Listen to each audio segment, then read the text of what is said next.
Polish protesters refusing to give up the fight over the anti-web piracy pact the country signed up to.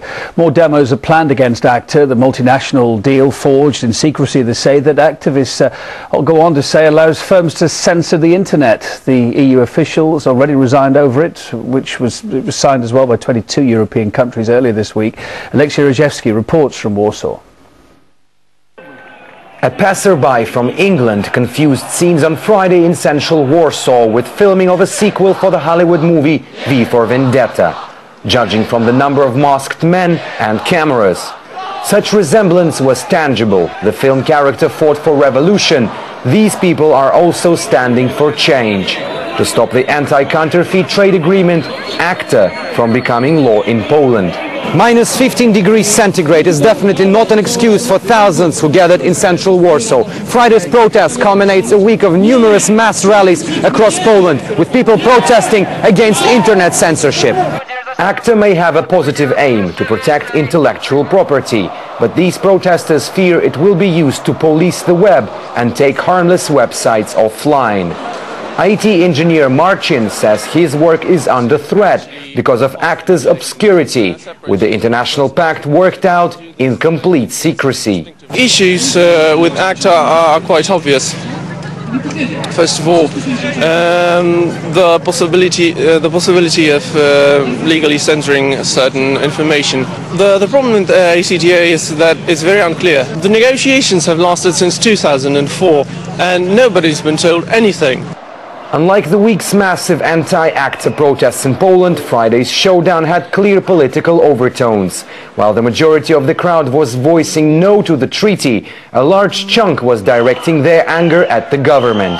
And experts say the scale of public dissent has managed to make Warsaw's ruling elite nervous. The government was promoting itself as being modern, as being pro-young people, pro-internet, and people tried to keep them accountable. So when they discovered that the government is supporting something like ACTA, it was purely political answer to no, we don't believe you anymore. These protests can seriously harm government's reputation. They suddenly change their point of view or their tactic, and they announced that they might not ratify ACTA and they will have a second thought. So after a week of ignorance, I think suddenly they realized that the protests are much deeper, much broader and much more serious.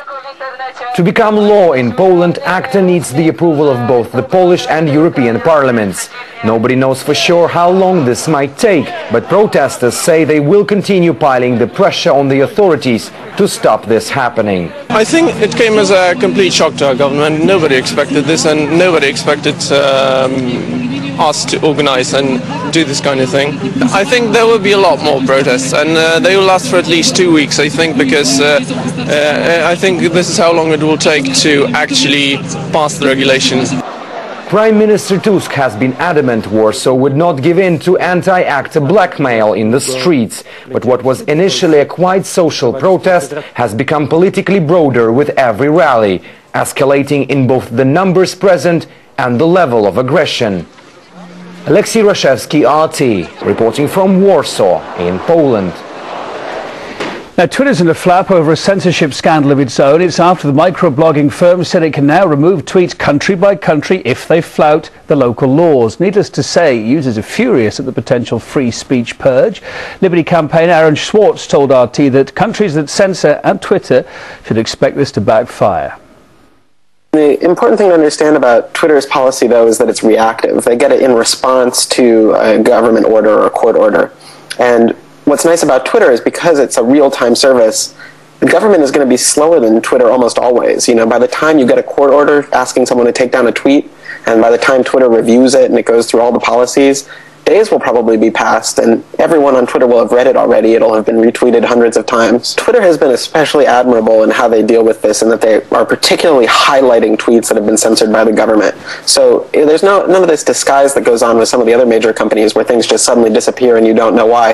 Twitter has said they'll make it very clear to their users your government is censoring you, and I think that'll be a huge step in pressuring both people to share the stuff that was censored, but also pressuring governments to change their policies. We've seen this incredible uprising all around the world against censorship in various forms, whether it was SOPA in the US or ACTA in Europe, and I think it's just going to build. People realize they have this power now.